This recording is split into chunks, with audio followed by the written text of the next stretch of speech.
क्यों निखिल चाचा, किसकी चिट्ठी है? एक लड़की ने मुझे चिट्ठी लिखी है। लड़की ने? क्या लिखा है? बताने वाली बात नहीं है। पर लिखा क्या है? लिखा है वो मुझसे प्यार करती है। क्यों डिंग मार रहे हो निखिल चाचा? तुम्हें और कोई लड़की प्यार करेगी? क्यों नहीं करेगी भाई? देखने में इतना बुरा हूं क्या मैं? अच्छा ठीक है, लेकिन ये चिट्ठी है किसकी? अरे कहा ना, एक लड़की की है। अरे मगर ये लड़की है कौन? कोई नाम वाम ही तो होगा। नाम नहीं मालूम, चिट्ठी में नाम लिखा ही नहीं उसने। फेंको मत, जरूर किसी कर्जदार की होगी और अब वो अपने रुपए वापस मांग रहा होगा। कर्जदार? ये देख, पढ़ अपनी आंखों से। लिखा है कि मैं एक लड़की हूं और मैं तुमसे प्यार करती हूं। मुझे चिट्ठी पढ़कर भी यकीन नहीं हो रहा कि कोई लड़की तुम्हें प्रेम निवेदन करेगी। मुझे तो लगता है कि लड़की तुम्हें उल्लू बना रही है। चल चल तू जा, तू ये सब नहीं समझेगी। ये बड़ा गूढ़ और गंभीर मामला है। प्यार का जन्म स्वर्ग में होता है, सुना है कभी तूने? हमें नहीं सुनना, चल। सनत भैया, गजब हो गया। क्या हुआ फिर? पेचिश? पेचिश नहीं भैया, एक लड़की मुझसे प्यार करती है। ये तो पेचिश से भी ज्यादा गंभीर है। बेवकूफ, बंगाल में ऐसी कोई लड़की नहीं तुझसे प्यार करेगी। क्या बात है बेनी माधव? उठो उठो। हाँ, आज फिर पेट में दर्द हो रहा है? उठो उठो उठो। यार क्या बताओ डॉक्टर सेन, आज सुबह करीब 5 बजे इतनी जोर से पेट में दर्द उठा, मैं चीख उठा। मेघराज को बुलाया, आपने दी हुई पहली दवा ली, कुछ आराम नहीं हुआ। अभी भी कभी कभी तेज मरोड़ आ रहे हैं। क्या बात है, क्या हो सकता है? 1 महीने पहले भी ऐसे हुआ था, क्या है? खाना क्या कर रहे हो? खाना पहले लड़की खाना बना के देती थी। पिछली बार जब दर्द हुआ तब उसका खाना बंद किया। अब बहू खाना बना के देती है। नहीं, दोनों के चूल्हे अलग अलग है। तो ये मुझे क्या क्या हो सकता है डॉक्टर? बात क्या है? क्या हो सकता है? यानी एलर्जी हो सकती है, हाँ या बदहजमी हो सकती है, हाँ। या एक गिलास पानी ले आना। या क्या डॉक्टर, ये क्या? या जहर का असर हो सकता है। तो मेरे नर्सिंग होम में एडमिट हो जाओ, इलाज और खाना दोनों बराबर मिलेगा। नहीं नहीं, अस्पताल नर्सिंग होम में जाऊंगा तो वापस नहीं आऊंगा। नहीं नहीं, यहाँ ही ठीक है, बस बस। अस्पताल में। तुम्हारा गलत ख्याल है। खैर, ये दवाइयाँ मंगवा लो। सुबह दोपहर शाम एक एक गोली ले लेना, ठीक हो जाओगे। और हाँ, आज और कल सिर्फ दही खाना। सिर्फ दही? और कुछ नहीं। जरूरत पड़ने पर मुझे इत्तला कर देना। मैं चलता हूँ। डॉक्टर, एक नहीं 2 बार ऐसा हुआ है। लड़का और लड़की इसी ताक में है कि मैं कब मरूंगा। मैं मर नहीं रहा, इसीलिए उतावले हो रहे। फिजूल की बातें बंद करो, तुम्हें कोई जहर नहीं दे रहा है। अरे भाई, क्या मालूम, दुनिया में रुपया ही तो सब कुछ है। तभी तो सब काम वाम छोड़कर मुझसे चिपके पड़े हैं। बेनी माधव, चुप रहो। मेघराज, डॉक्टर की बैग लेके नीचे जाओ और देखो ये पैसा लो और बाजार से एक शेर दही खरीद के लाओ। जाओ। चलता।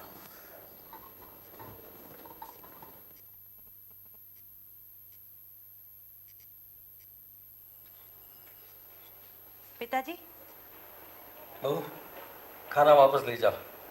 आज से अपने खाने का इंतजाम मैं खुद ही करूंगा। क्यों पिताजी? अरे, आज सुबह इतनी जोर से पेट में दर्द उठा कि डॉक्टर बुलाना पड़ा। अभी अभी डॉक्टर दवा दे के गए। पता नहीं तुम लोग क्या बनाते हो। हैं? ले जाओ खाना, दही खाकर ही रहूंगा।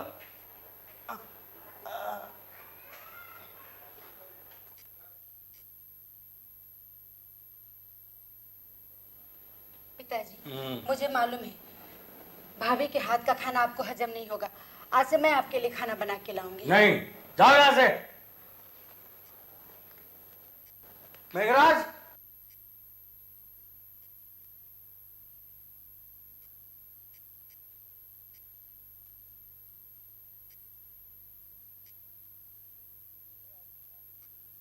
मेघराज। हाँ, तेरी बीवी होगी ना? जी। हाँ, बाल बच्चे? बाल बच्चे नहीं है। नहीं है। अच्छा, अब तेरी औरत तो खाना पकाना जानती होगी ना? जानती है बाबूजी। तुम रहते हो कहाँ? दिल्ली के आसपास कहीं? जी फरीदाबाद में। फरीदाबाद, हाँ। अच्छा, ये बनकर और मेरी बात सुन। तुम दिल्ली जाओ और अपनी औरत को यहाँ ले आओ। तुम्हारी औरत मेरा खाना बनाएंगी। आज से तुम्हारी तनख्वाह डबल हो गई। हाँ, कल सुबह ही प्लेन से दिल्ली जाओ और औरत को लेके यहाँ फौरन लौट आओ। सारा खर्चा मैं करूँगा, ठीक है? ठीक है बाबू। आजा आजा, ले आए बाबूजी। ये इधर रहो बेटा। क्या नाम है तुम्हारा? फुलवती। फुलवती, तुम अपना मेघराज का और मेरा खाना बनाओगी दोनों वक्त का। तुम नीचे रहोगी, कोई आएगा जाएगा तो दरवाजा खोलोगी और बाद में मुझे बताओगी, ठीक है ना?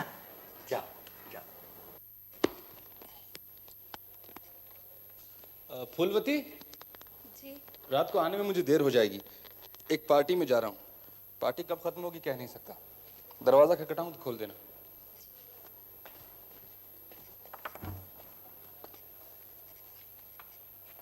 ए, दरवाजा क्यों बंद कर रही है? मुझे नहीं पहचानती? तू मेघराज की औरत है ना? जी। मुझे पहचान के रख। मेरा नाम मकरंद है। मैं कभी भी इस घर में आ जा सकता हूँ। मेरे लिए इस घर के दरवाजे हमेशा खुले रखने चाहिए, समझी?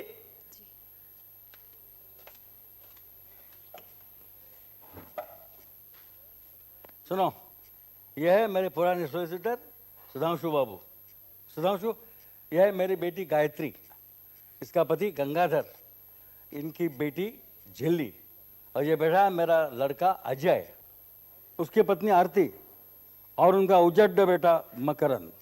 ये मेरे पास बैठी है इनकी बेटी लावनी। यही मेरा पूरा परिवार है। नीचे दो लड़के रहते हैं, सनत और निखिल, वो मेरे मामा के तरफ से रिश्तेदार है। तुम सब लोगों को यहाँ बुलाया गया है क्योंकि मैं अपनी वसीयत बनाना चाहता हूँ। मेरी मौत के बाद मेरे नगद रुपए किसी को भी नहीं मिलेंगे। अब तक जो कुछ हर महीने मिलता है वो भी मिलता रहेगा। जब तक तुम लोग जिंदा हो तब तक ये मकान है तुम्हारे रहने के लिए, लेकिन इसे कोई बेच नहीं सकते। लावनी और जिल्ली के लिए मैंने बीमा कर रखा है। 21 साल होने पर दोनों को 50-50 हजार मिल जाएंगे। इन दोनों की शादी मैं करवा दूंगा। तुम लोगों को चिंता करने की जरूरत नहीं। लावनी के लिए एक अच्छा सा लड़का देख रखा है, मिलिट्री में लेफ्टिनेंट है। हाँ, जिल्ली के लिए अब तक कोई नजर नहीं आ रहा है, लेकिन मिलते ही दोनों की शादी एक साथ करवा दूंगा। मकरंद के लिए भी मैंने 50 हजार अलग रखे हैं। उसकी पढ़ाई का खर्चा भी मैं करने को तैयार हूँ, लेकिन उसकी कॉलेज से रिपोर्ट मिलती रहती है कि वो कॉलेज नहीं जाता, दंगा फसाद करता रहता है। अगर यही रवैया रहा तो मैं उसको भी कुछ नहीं दूंगा। मुझे कुछ नहीं चाहिए, मैं थूकता हूँ आपके रुपयों पर। देखा देखा बदमाश को, तुमने यही शिक्षा दिया बेटे को। पिताजी आप परेशान मत होइए, मैं समझा दूंगा। ये उम्र ही ऐसी है पिताजी। तुम क्या खाक समझाओगे? घर में कभी रहते भी हो? क्यों गंगाधर, तुम्हें तो खुश होना चाहिए। जी, आपकी धन संपत्ति है, जैसे ठीक समझें करें, हम क्या कह सकते हैं। वैसे रुपए की कीमत तो घटती जा रही। नहीं पिताजी, आपकी समझ में जो आए वही आप कीजिए, हम आपके साथ हैं। क्या वसीयत में दस्तखत हो गए हैं? मैं परसों वसीयतनामा बनाकर ले आऊंगा, तभी ये दस्तखत कर देंगे। 2 गवाह भी साथ ले आऊंगा। हाँ हाँ, एक बात और बता देता हूँ।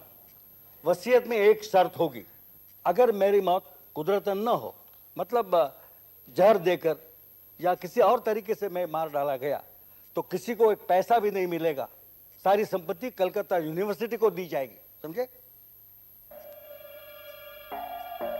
अच्छा, मैं परसों आता हूँ, इसी वक्त वसीयतनामा बनाकर लाऊंगा। ठीक है, चलिए। बेबी जी, कहाँ जा रही हो? चुप, आहिस्ता बोल। हम सिनेमा देखने जा रहे हैं। ये कौन है? ये मुझे नाच सिखाता है। ये नाच का सिनेमा है, इसीलिए साथ जा रहे हैं। चलो। इस लड़के से ही मेरी शादी होने वाली है। हम रात को बाहर गए थे, ऊपर दद्दू से मत बताना।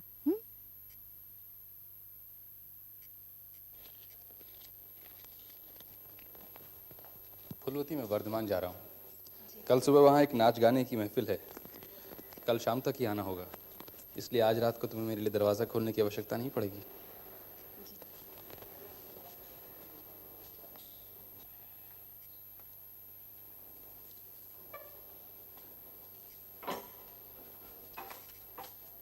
दरवाजा बंद कर दे। रात को अगर कोई आए और मेरे बारे में पूछे तो कहना कि मैं नहीं हूं।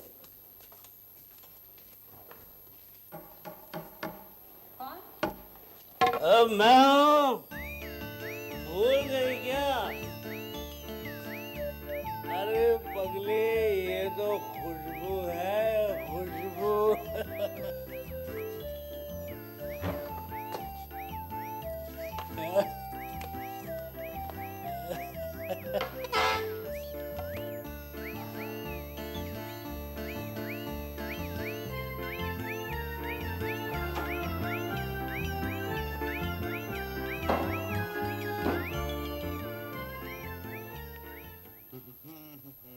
भाई अब तुम्हारा काम शुरू, हमारा खत्म।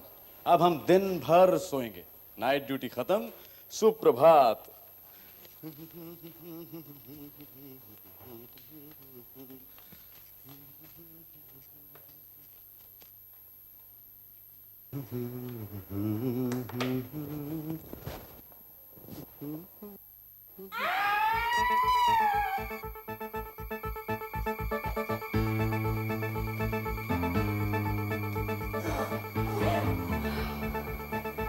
मामा, मामा को तो कुछ नहीं हुआ।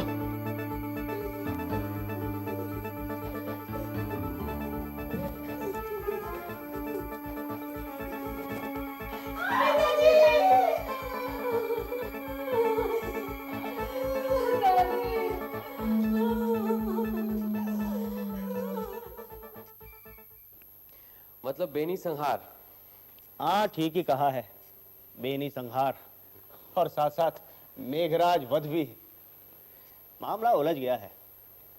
बेनी संहार का मतलब है कि औरतों का जूड़ा बांधना, और जूड़ा ऐसा बंधा है कि सुलझना नामुमकिन लग रहा है। खून की वजह क्या है? बेनी माधव एक अमीर आदमी था। हर महीने अपने लड़के और लड़की को कुछ न कुछ रुपया देता था, लेकिन वो लोग उससे खुश नहीं थे। डॉक्टर सेन को शक है कि लड़के और दामाद में सांठ-गांठ थी। वो उसे खाने में जहर मिलाकर के मार डालना चाहते थे। मेघराज का खून क्यों हुआ? मेघराज घर का पुराना नौकर था।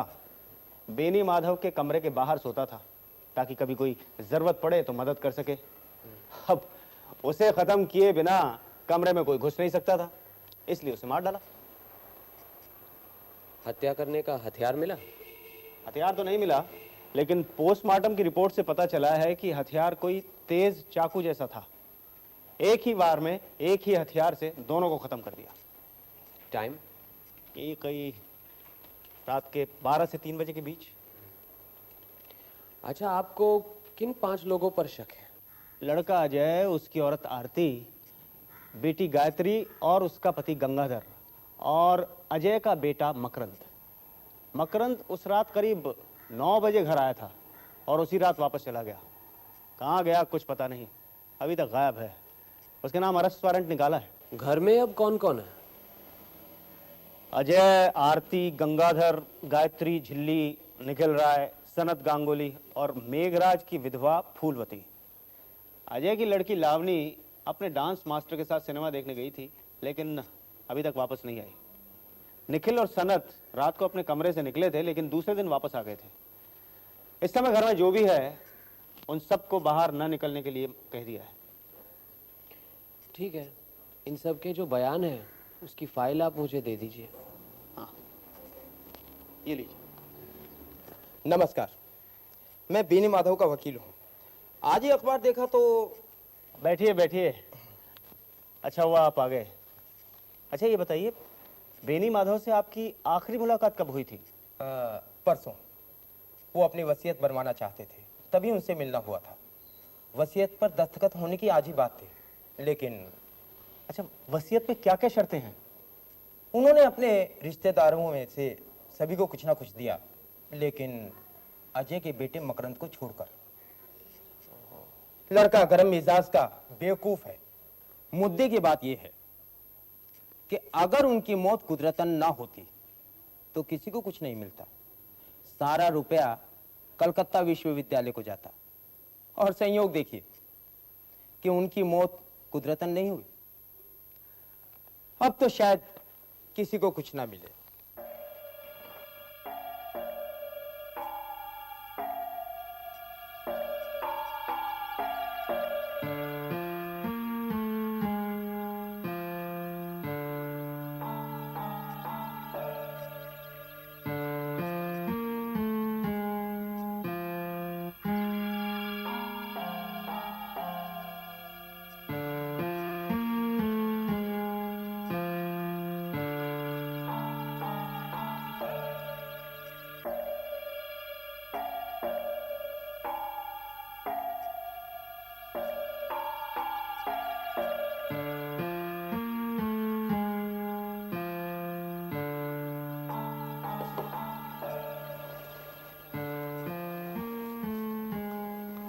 ये उस्तरा खोल कर देखा था आपने? नहीं तो, लेकिन बेनी माधव खुद दाढ़ी नहीं बनाता था। मेघराज रोज सुबह उसकी दाढ़ी बनाता था।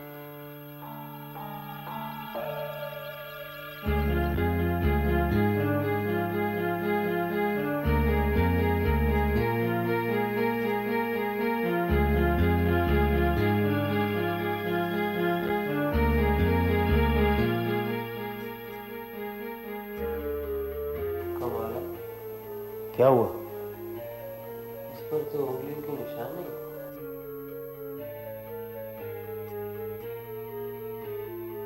इसे मैं अपने साथ ले जा रहा हूँ। आइए आइए व्योमकेश बाबू, आइए। कहिए, दाढ़ी कैसी बनी? कुछ जमी नहीं, उस्तरे में धारी नहीं थी। अच्छा अच्छा, बयान पढ़े? पढ़ तो लिए, बस फूलवती से दो एक सवाल और करने हैं। अच्छा। सर, रेस के मैदान में खूब तेजी से ये बाजी लगा रहा था। इसके जेब में से ये सब 5 और 10 के नोट निकले सर। तुम्हारा नाम मकरंद चक्रवर्ती है? ये रुपए कहां से है? जिस रात तुम्हारे दद्दा का खून हुआ उस रात करीब 9 बजे तुम घर पर आए थे और आधी रात को चुपचाप वापस चले गए थे। क्या ये सच है? बिल्कुल झूठ। फूलवती ने झूठ बोला है। अच्छा, फूलवती ने हमें बताया, ये तुम्हें कैसे पता चला?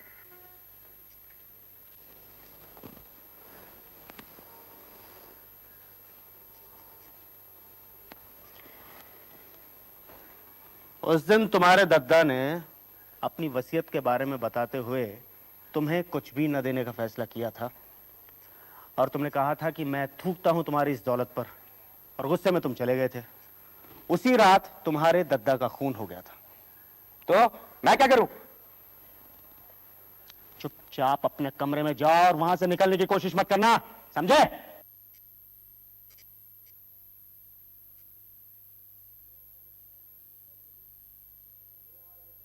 फूलवती, ये हमारे मित्र हैं व्योमकेश बाबू, तुमसे 2-4 सवाल पूछना चाहते हैं।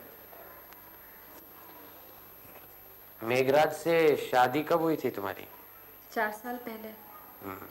उसकी पहली पत्नी हो? जी नहीं, एक और थी, वो गुजर गई है। कहाँ की रहने वाली हो? फरीदाबाद की। और मेघराज? वो भी फरीदाबाद का।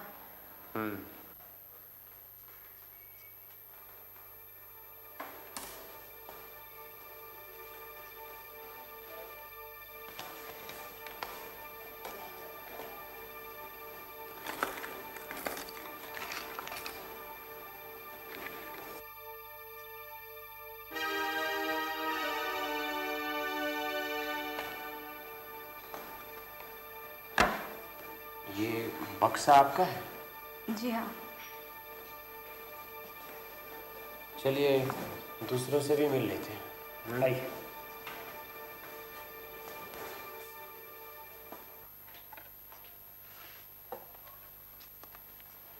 क्यों जनाब, शाम को दाढ़ी बना रहे हैं? रात का पंछी हूं ना, इसलिए शाम को बना रहा हूं। जो लोग दिन में काम करते हैं वो सुबह बनाते हैं। इंस्पेक्टर साहब, आप मुझे ऑफिस जाने दीजिए ना। मैं कसम से कहता हूं कहीं नहीं भागूंगा। चाहे तो आप 2 सिपाही लगा दीजिए मेरे साथ। अरे अरे, ऑफिस जाने की इतनी जल्दी क्या है? असल में ऑफिस में कई अविवाहित लड़कियां काम करती हैं ना। मैं उनमें से एक को ढूंढ रहा हूं जो मुझे बेनामी चिट्ठी लिखती है। बस मिलते ही मैं उससे शादी कर लूंगा। मामला रहस्यमय लगता है। क्यों ब्योमकेश बाबू? ब्योमकेश बाबू? आप ही सत्यन्वेषी ब्योमकेश बख्शी हैं? आपको मेरी बेनामी चिट्ठी की गुत्थी सुलझानी पड़ेगी, वरना मैं मर जाऊंगा। 4 चिट्ठियां आ चुकी हैं। कहाँ है वो चिट्ठी? ये रे। इन्हें मैं रखता हूँ, मैं पूरा पता लगाने की कोशिश करूंगा। जी। फिलहाल आप कहीं नहीं जाएंगे, यहीं पर रहिएगा। मैं दफ्तर में जाकर तहकीकात करूंगा। आपके पास बरसाती है रेनकोट? रेनकोट? आप रेनकोट से लड़की का पता लगाएंगे? नहीं, लड़की का नहीं, किसी और का है आपके पास? एक थी तो सही। छाता है, छाता चलेगा? नहीं, रेनकोट। और ये आप उस्तरे का इस्तेमाल करते हैं? तो फिर किसका करूं? जब आपकी दाढ़ी आनी शुरू हुई थी तो इस उस्तरे का रिवाज चला गया था। जाइए, रेनकोट लाइए। ब्योमकेश बाबू, ये रेनकोट क्यों इकट्ठा कर रहे हैं? जो आदमी छुरा या उस्तरे से गला काटने जा रहा है, उसे जरूर मालूम है कि गला काटने से खून फव्वारे जैसा उछलेगा, उसके बदन पर भी लगेगा। इसलिए जरूर वो रेनकोट या ऐसी कोई चीज का इस्तेमाल करेगा जिस पर अगर खून के दाग या धब्बे लग भी गए तो आसानी से धोए जा सके। समझे? सनद से रेनकोट भी हासिल कर ले।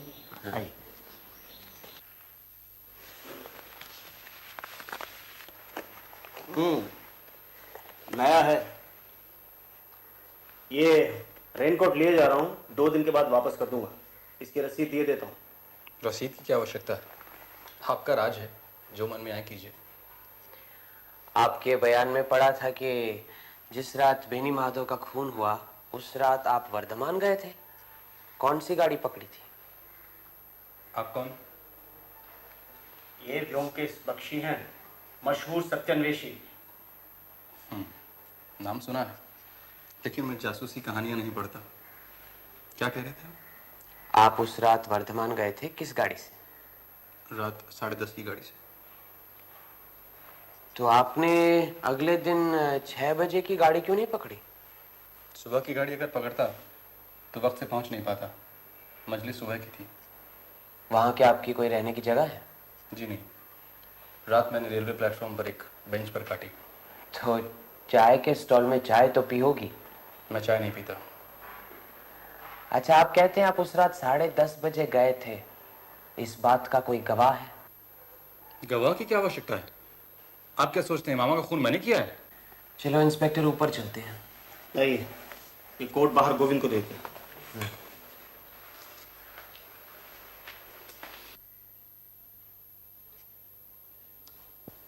अजय बाबू, आपका लड़का मकरंद घर पर है तो सही, बुलाऊं उसको?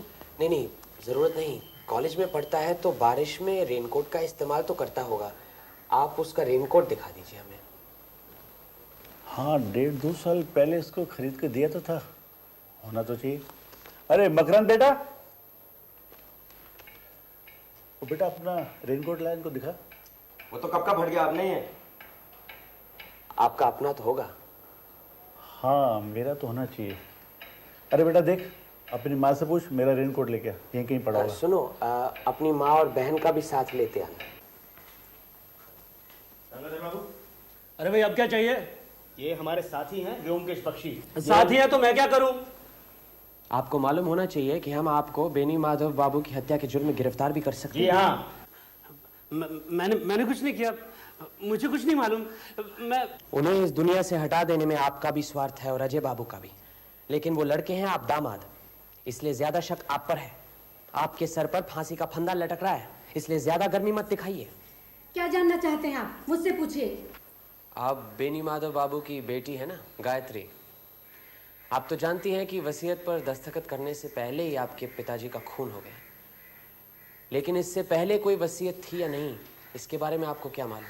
मेरे ससुर बिना वसीयत बनाए ही गुजर गए थे, इंटरस्टेट। तुम चुप रहो जी। मेरे पिताजी की कोई वसीयत नहीं है और ये जो संपत्ति वो छोड़ कर गए हैं, नए कानून के मुताबिक उसका आधा हिस्सा मेरा होता है। लेकिन हो सकता है कि वो सारी संपत्ति आपके भाई अजय के नाम छोड़ गए हैं और आपके लिए सिर्फ कुछ माहवारी का इंतजाम किया हो। मेरे पिताजी ऐसा कभी नहीं कर सकते। वो भैया से ज्यादा मुझे प्यार करते थे। नहीं, लेकिन उनके भांजे भी तो है ना, निखिल और सनत। उनसे भी तो प्यार करते थे। इतनी दूर से उन्होंने उन दोनों को यहाँ लाकर रखा है, तो क्या उनके लिए कुछ नहीं छोड़ गए? ये दोनों पिताजी के सगे भांजे नहीं हैं, दूर के रिश्ते के हैं। सनत का बाप तो दुष्चरित था, अपनी पत्नी की हत्या करके फांसी पे चढ़ गया। और निखिल का बाप, वो तो सर्कस में जोकर था। उससे भला क्यों देंगे रुपए पिताजी? अच्छा, ये सब रहने दीजिए। मुझे बताइए कि आपके पास यहाँ कितनी बरसातियाँ हैं? बरसाती? रेनकोट? 2 है, एक इनका और एक झिल्ली का। ठीक है, दोनों निकलवा दीजिए, हम साथ ले जाएंगे। गोविंद, ये सब पुलिस स्टेशन ले जाओ, इन सब की जांच होगी। अच्छा सर। जाओ। ये वो निखिल के प्रेम पत्र हैं, इनकी भी जांच करवा लीजिए।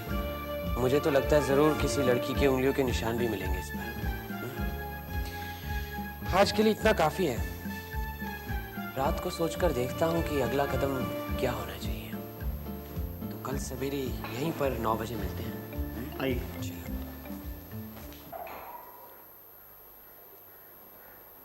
आइए आइए व्योमकेश बाबू, आइए। मैं आप ही का इंतजार कर रहा था। क्या हुआ? सुबह सुबह यहाँ पहुंचा तो मुझे फूलवती ने बताया कि उसके कमरे से उसके साज श्रृंगार का बक्सा चोरी हो गया। साज श्रृंगार का बक्सा कैसे चोरी हुआ? पता नहीं, मैं इन लोगों से यही पूछ रहा था। भाई, तुम लोगों को कुछ मालूम है क्या? मुझे क्या मालूम? मैं कभी फूलवती के कमरे के अंदर तक गया नहीं। अंदर कौन सी चीज कहाँ रखी है मुझे क्या मालूम? दुआई है इंस्पेक्टर साहब, बाल संवार कर बिंदिया लगाकर आने वाली अभी आई कहाँ है, तो मैं साज श्रृंगार के बक्से का क्या करूँ? मुझे कल रात को एक प्लान सूझा है। कुछ दिनों के लिए मैं बाहर जा रहा हूँ। बाहर? कहाँ? फरीदाबाद, मेघराज के घर। ओहो, समझा समझा। मैं तो कहता हूँ आप आज ही चले जाइए, टिकट का इंतजाम मैं कर देता हूँ। हाँ? कैसे हैं? आइए व्योमकेश बाबू, आपने 5 दिन लगा दिए। अजी 5 दिन तो लगा दिए, लेकिन काम पूरा हो गया। हाँ, ये हिम्मत लाल है, आप इसे संभालिए। चोर या खूनी नहीं है, हमारे बड़े काम का आदमी है। हाँ? अच्छा, आज शाम को 4 बजे बेनी माधव की बैठक में एक ड्रामा होगा। हाँ, आप बनेंगे स्टेज मैनेजर। आप सब लोगों को जानकर खुशी होगी कि बेनी माधव जी के हत्यारे का पता चल गया है। हत्यारे के खिलाफ हमने सबूत भी हासिल कर लिए हैं और हत्यारा इसी कमरे में मौजूद है।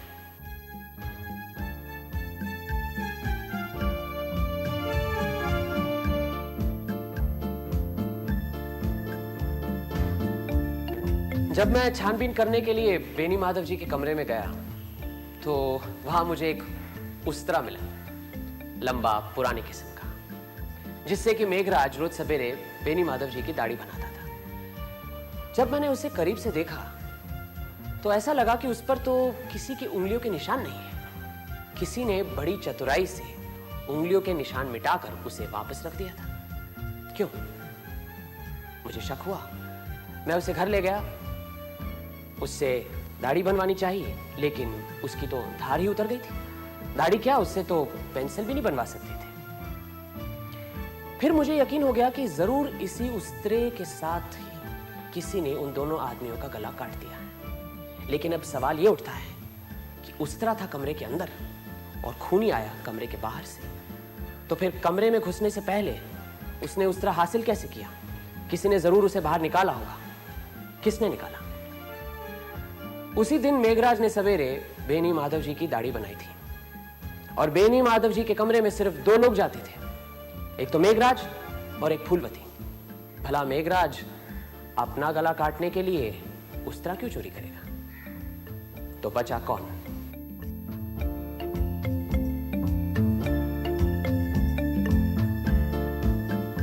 एक बात समझ में नहीं आई, हत्यारा उस तरह से ही क्यों खून करने लगा? कोई और औजार नहीं मिला उसे? हत्यारा बहुत ही चतुर है। उसे मालूम है कि हत्या करने का औजार इतनी आसानी से छुपाया नहीं जा सकता। इसीलिए उसने बेनी माधव जी के उस्त्रे का ही इस्तेमाल किया। उसी से उनका गला काटकर उसे वापस उसी जगह पर रख दिया, ताकि किसी को ख्याल भी नहीं आएगा कि हत्या उसी उस्त्रे से की गई है, और पुलिस अंधेरे में टटोलती रह जाएगी। क्यों, आई बात समझ में? मैंने शुरू में ही एक छोटी सी गलती की थी। सोचा था कि खून का मकसद बेनी माधव जी है, और इस तरह की गलती करना अस्वाभाविक नहीं है। मेघराज बेनी माधव का द्वारपाल था।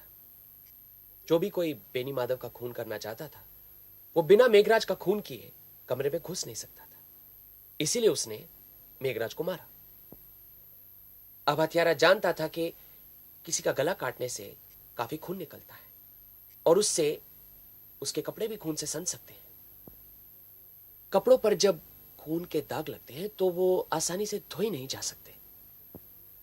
यूरोप और अमेरिका में रहस्यमय उपन्यासों में आपने पढ़ा होगा कि जो भी कोई खून करता है वो अक्सर रेनकोट जैसी कोई चीज पहन लेता है, क्योंकि रेनकोट के तेल जैसे सतह पर अगर खून के दाग लगे ना तो आसानी से धोए जा सकते हैं।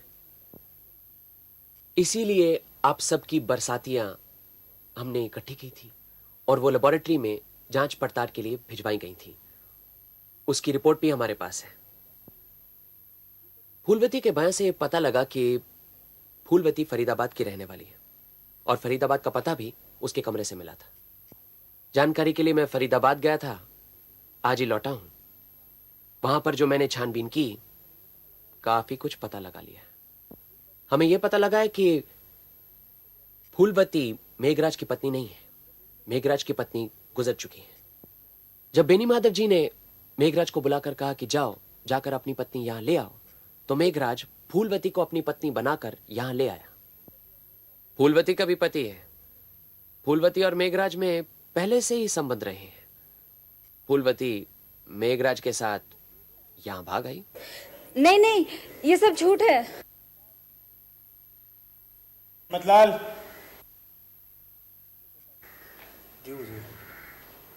इसे पहचानती हो?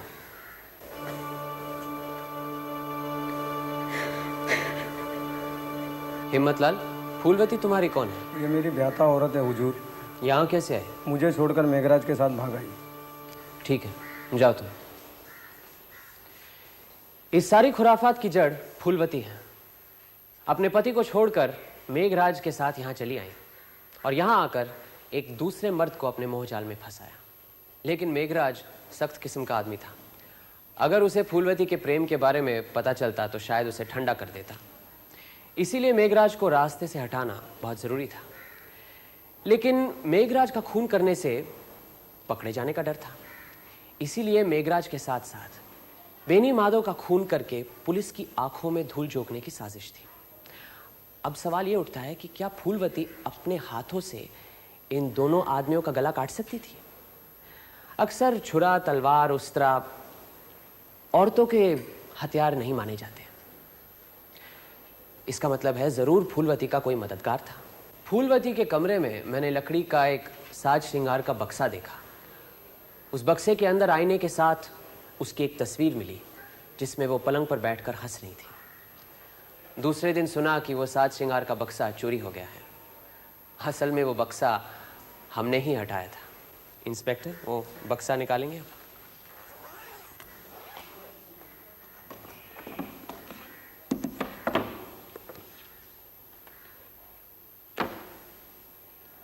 ये वो तस्वीर है। फूलवती, ये तस्वीर किसने खींची थी?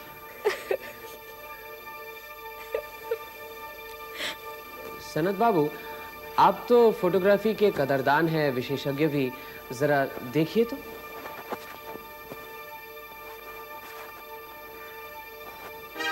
फूलवती की तस्वीर। हाँ हाँ, लेकिन अगर आप गौर से देखेंगे तो फूलवती को पलंग पर बिठाकर तस्वीर खींची गई है, और उसके पीछे पलंग पर लकड़ी की खूबसूरत नक्काशी नजर आ रही है। किसका पलंग है, नहीं पहचानते? आप कहना क्या चाहते हैं? आपने रात को अपने कमरे में फूलवती को अपने पलंग पर बिठाकर फ्लैश से तस्वीर खींची थी। आप ही उसके गुप्त प्रेमी हैं। जब मेघराज बेनी माधव जी के कमरे के दरवाजे पर सोता था तो फूलवती आपके कमरे में जाती थी। उससे क्या साबित होता है? मामा का खून मैंने किया है। सारा दोष फूलवती को नहीं दूंगा। आप तो उसके प्यार में इतने पागल हैं कि दिमागी संतुलन खो बैठे हैं। मेघराज का खून करके उसे पाना चाहते थे। शायद ये सोचा होगा कि खून का मामला सब निपट जाए तो उसे लेकर कहीं भाग जाएंगे। मैंने खून नहीं किया है। आपकी रगों में खूनी का खून है। आपके पिता आपकी माँ का खून करके फांसी पर लटक गए थे। मैं आपसे कह रहा हूँ मैंने खून नहीं किया है। खून फूलवती ने किया है। नहीं नहीं नहीं, ये सब झूठ है। ये बिल्कुल ठीक कह रही है। इसने अपने हाथों से खून नहीं किया, खून किया है आपने। कोई सबूत है आपके पास? जी हाँ, एक छोटा सा सबूत है। खून करने के बाद आपने रेनकोट की अच्छी तरह से धुलाई तो कर दी, लेकिन उसके जेब में 2-3 बूंदें खून की रह गई। जांच पड़ताल के बाद हमें पता चला है कि वो खून बेनी माधव जी के खून से मिलता है। हाँ हाँ, खून सनत बाबू ने किया है। मुझे कुछ नहीं मालूम, मैं बेकसूर हूँ। पकड़ो।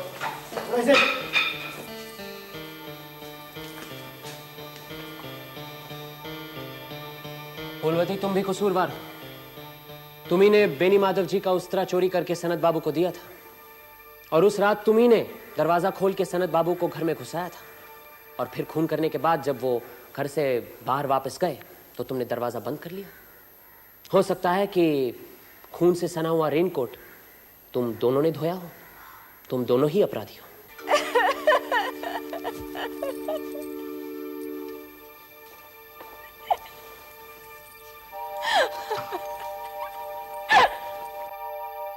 चलिए मुझे इजाजत दीजिए। व्योमकेश बाबू, मेरा क्या होगा?